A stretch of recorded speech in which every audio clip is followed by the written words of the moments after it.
Cat का हुआ है, जेट का? ये जैट बता रहा हूँ, जैट इसका हो गया है। एप्लीकेशन, अच्छा। हाँ, since last year they have increased the timing of their application window. पहले ये कैट के बाद अपना नोटिफिकेशन लेकर आते थे, and there is to be 2 और 3 मंथ्स टाइम। अभी तो ये इतना टाइम देते हैं कि जुलाई, ऐसे समझो कि जुलाई 11th या 10th जुलाई से शुरू हुआ है ना। और it will be there till I think 15th of December। ठीक है, लेट फी के साथ ये तब तक अप्लाई कर सकते हो। एंड ये इंक्रीज होने की वजह से, ये विंडो इंक्रीज होने की वजह से जो नंबर ऑफ एप्लीकेंट्स हैं वो लगभग आई थिंक 80% से बढ़ गया। Last year I think around 1.5 और 1.6 lakh people appeared for XAT. जो आज से 4-5 साल पहले 1.8 लाख तो कैट के एप्लीकेंट्स होते थे। तो अभी कैट के बढ़ के हो गए 3.2 समथिंग, है ना, और जैट के हो गए 1.6 टू 1.8 लाख। अब क्या है कि अ, अगर तुम नॉर्मली देखो तो people take XAT just an alternate to CAT, कि कैट में नहीं हुआ तो जैट के थ्रू, या जिनका एक्सएलआई थोड़ा फोकस कॉलेज होता है वो अप्लाई करते हैं। But I do see XAT as an different, क्या बोलेंगे उसको, choice for people who are not very much comfortable with CAT exam. ठीक है, जैसे मान लो कि क्या होता है कि एक सिंपल कंपैरिजन देखोगे तो कैट एग्जाम में क्या होता है कि यू हैव 3 सेक्शंस, एक क्यूए का, एक डीआईएलआर का, और एक तुम्हारा वर्बल का होता है। अब क्यूए में, क्यूए का जो पूरा सेक्शन होता है, ऑफ कोर्स ये थोड़ा टिपिकल होगा। ऐसा जरूरी नहीं टिपिकल हो, but it's requires your aptitude, quantitative aptitude. DILR भी समहाउ मैथमेटिकल रीजनिंग को के बेस्ड ही होता है। इवन एलआर के भी क्वेश्चंस होते हैं, उसमें मैथमेटिकल रीजनिंग एबिलिटी आपकी चाहिए, है ना। It's not your normal verbal reasoning जो दूसरे एग्जाम्स में पूछे जाते हैं। तो डीआई और एलआर दोनों ही एक टिपिकल कंपोनेंट हो जाता है कैट का। Verbal is based on RCs, जहाँ पे अगर आप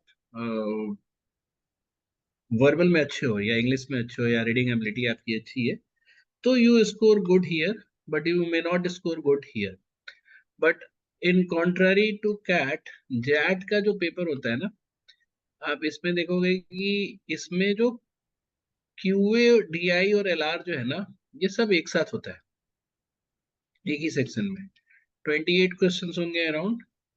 फिर एक सेक्शन होगा आपका डिसीजन मेकिंग, फिर एक सेक्शन आपका होगा वर्बल एबिलिटी। ठीक है, अब इसमें क्या है कि 22 क्वेश्चन डिसीजन मेकिंग में, 26 क्वेश्चन वर्बल एबिलिटी में, तो ये जो पूरा 2 सेक्शन था that is reduce to 1 section. And this decision making जो है, ये सुनने में तो लगता है decision making, but very reasoning based. इसमें क्वांटिटेटिव एबिलिटी की जरूरत नहीं है आपको। तो जितने लोग जिनका वर्क एक्स है, या जिनकी रीडिंग अच्छी है, या फिर सोशल इंटरेक्शन अच्छा है, you have been to different places, है ना, डिबेट करते रहते हो डिफरेंट डिफरेंट सिनेरियो पे, तो आप डिसीजन मेकिंग में अच्छा स्कोर कर सकते हो। तो और वर्बल, ऑफ कोर्स जैसे कैट का वर्बल है वैसे ही होगा, बट थोड़ा सा इसमें ग्रामर पार्ट भी होता है। तो होता क्या है कि जैसे अगर आप 6-7 क्वेश्चन क्वांट्स के कर लिए, है ना, करीब 10-12 क्वेश्चंस डिसीजन मेकिंग के कर लिए, 10-11 क्वेश्चंस, और 12-13 क्वेश्चंस आप वर्बल के कर लिए, तो विद दिस लिमिटेड अटेम्प्ट आपको अराउंड 90 परसेंटाइल तक स्कोर आ सकता है। ठीक है, और with this score you can get into few premier colleges, जैसे एक्सएल आर आई है या XIMB है। ठीक है, माइका से आपको कॉल आ जाएगा, you can get call from Irma. ठीक है, ग्रेट लेक, ग्रेट लेक, और गोवा इंस्टीट्यूट ऑफ मैनेजमेंट, ये सारे एग्जाम्स, ये सारे कॉलेजेस इससे कवर हो जाते हैं। अब मैं आप लोगों को, जैसे जो पॉलिसी वाले बच्चे हैं, उनको भी बोलता हूँ कि आप लोग को जैट दे देना चाहिए। तो क्यों बोलता हूँ, मेरा जो टारगेट कॉलेज होता है for those students who are looking for social sector या डेवलपमेंट सेक्टर बेस्ड प्रोग्राम, ठीक है। तो उनके लिए क्या है, इरमा। अब इरमा में तो चलो पहले सिर्फ रूरल डेवलपमेंट मैनेजमेंट का कोर्स होता था। अभी जब से ये त्रिभुवन यूनिवर्सिटी बना है, कोऑपरेटिव यूनिवर्सिटी बना है, कोऑपरेटिव यूनिवर्सिटी बना है, तो you will have MBA in agri business management, ठीक है, एबीएम, और I think few more courses are there with this university domain. तो यहाँ पे सोशल सेक्टर वाले कोर्सेज मिल जाएंगे आपको थ्रू इरमा। फिर आईआईएफएम एक कॉलेज है, वहाँ पे you will have 4 MBA program. एक फॉरेस्ट मैनेजमेंट का है, एक सस्टेनेबल मैनेजमेंट का है, एक सस्टेनेबल डेवलपमेंट का है, एक सस्टेनेबल डेवलपमेंट फिनांस का है, ठीक है। तो ये 4 प्रोग्राम है जो आपको आईएफएम में मिल जाएगा। फिर आप अगर थोड़ा कम फेमस कॉलेज में देखो तो there is a university in Bihar, Nalanda university. तो नालंदा यूनिवर्सिटी का भी जो एमबीए, जो सस्टेनेबल डेवलपमेंट का प्रोग्राम है, सस्टेनेबल डेवलपमेंट मैनेजमेंट, वो आपको मिल जाएगा। तो जो आप पॉलिसी वाले कोर्सेज जो अप्लाई करोगे आईआईटी और डिफरेंट कोर्सेज में, तो you will have an alternative here. तो जैसे बहुत बच्चे सोचते हैं कि चलो टेस्ट वाला पेपर तो हम देंगे ही, सीयूईटी का, लेकिन सीयूईटी का COQP 11 अब केवल एक ये पेपर नहीं है, there are different other papers through which test is taking admission. तो मल्टीपल पेपर और इंटरव्यू नहीं होने की वजह से जो कट ऑफ है वो बहुत बूस्ट हो जाता है।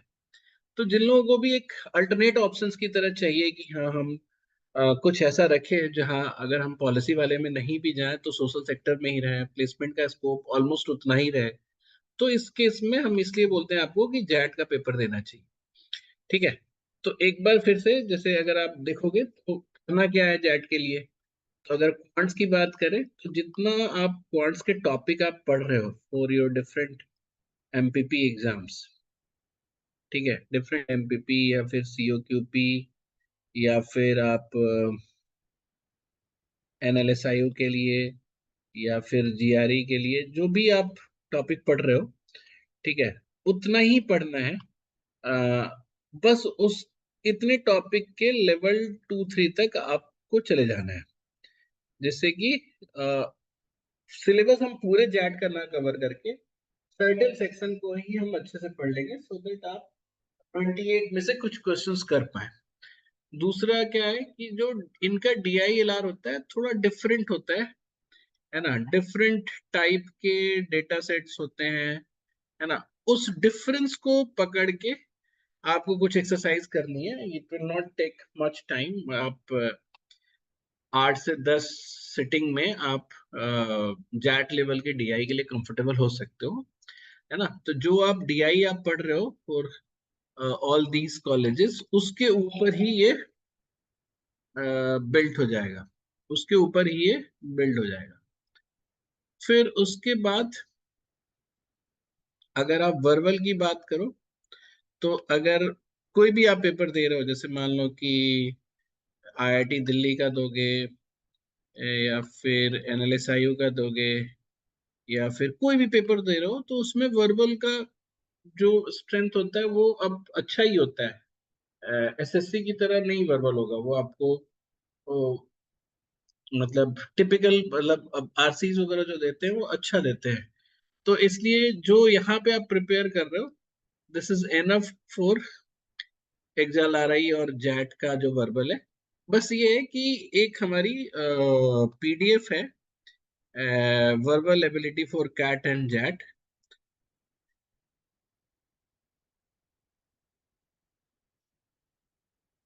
मोस्टली एग्जाम पेपर बेस्ड ये कंपाइलेशन है, वो आपको एक्स्ट्रा करना है।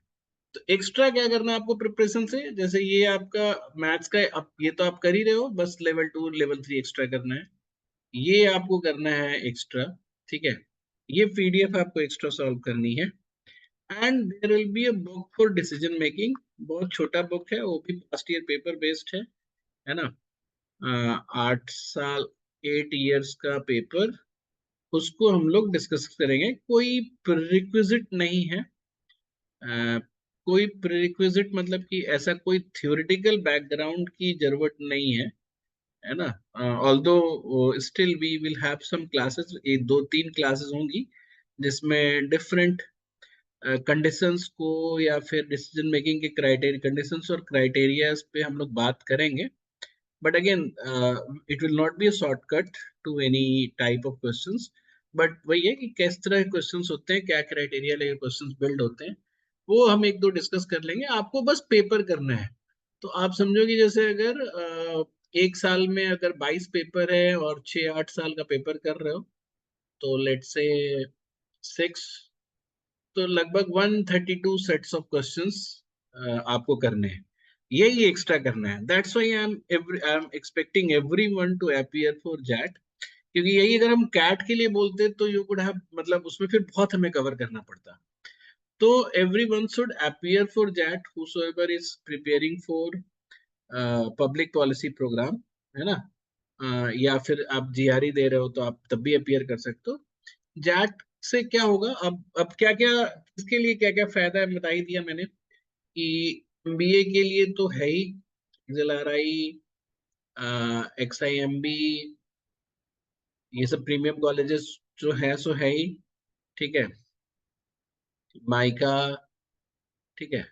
सोशल सेक्टर के लिए भी मैंने बताया कि इरमा है, फिर यू हैव आईआईएफएम, फिर नालंदा यूनिवर्सिटी, और भी है ना। मैं कुछ के नाम लिख रहा हूँ बट और भी ऑप्शंस हैं। तो ये एमबीए हो गया, ये सोशल सेक्टर हो गया। अब अगर मान लो आपके पास वर्क एक्स है, जैसे 5-6 साल का वर्क एक्स है, मतलब 5-6 साल क्या, 3 इयर्स, 3 इयर्स प्लस मोर का वर्क एक्स है, तो एक्सेल आरआई का एक जीएमपी प्रोग्राम होता है। दिस इज 1 ईयर एमबीए, एक तरह से समझो 1 ईयर एग्जीक्यूटिव एमबीए।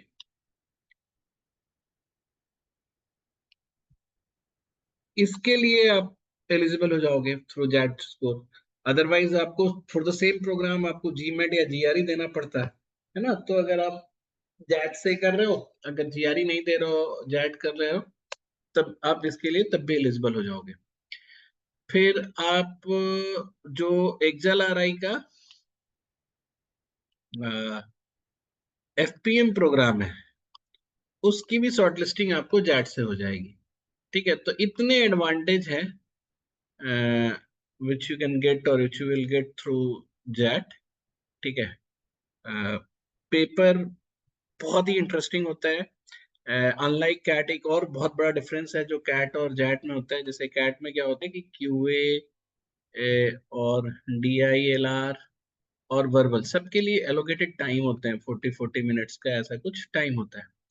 तो आपको 40 मिनट्स पूरा डिवोट करना ही है क्यूए पे। You can not put some minutes from QA and give it to verbal. But ये चीज यहाँ पे नहीं है, जैट में नहीं है। जैट में you will have a single paper, ठीक है। आपका क्यूए क्यूए डीआईएलआर तो एक साथ ही होगा, लिखा रहता है डिसीजन मेकिंग और वर्बल।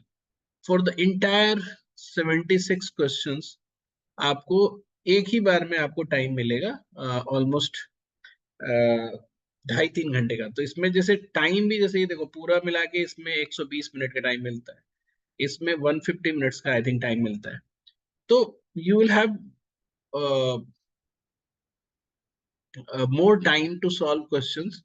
तो ये कंप्लीट टेस्ट है अपने आप में, मतलब it gives you chance to score. If you are good, you can make out of XAT paper. CAT में तो ऐसा होता है कई बार बच्चे बहुत अच्छे होते हैं, बहुत इंटेलिजेंट भी होते हैं, बट समहाउ इनिशियल 5 मिनट अगर गड़बड़ा गया तो फिर वो सारा पेपर गड़बड़ने लगता है, पैनिक हो जाते हैं बच्चे। कई बार ऐसा होता है कि मतलब आप फर्स्ट 10 मिनट्स में जो क्वेश्चन आपने सॉल्व किया क्वांट का, वो आपसे नहीं हुआ तो आप पूरे 30 मिनट्स भी कुछ नहीं कर पाए because of that pressure. XAT में ऐसा नहीं होगा। तो this is very comprehensive and complete test, very scientific. ठीक है, आपको बहुत अच्छा भी लगेगा आपको अपियर करने में, सॉल्व करने में, पेपर करने में। और स्पेशली इनका डिसीजन मेकिंग सेक्शन थोड़ा कंफ्यूजिंग होता है, but you love to solve these questions practice के टाइम पे भी और एग्जाम के टाइम पे भी। वर्बल वगैरह भी बहुत आई ओपनर होता है, इनके पैराग्राफ्स बहुत अच्छे टॉपिक्स को कवर करते हुए होते हैं। ठीक है, तो अ, इसमें आपको ऑप्शंस भी बहुत अच्छे मिल रहे हैं, तो जब प्रिपेयर कर ही रहे हो तो you should appear for this exam also. ठीक है, तो ये तो हो गया हमारी तरफ से। Now you can ask if you have any question from your side.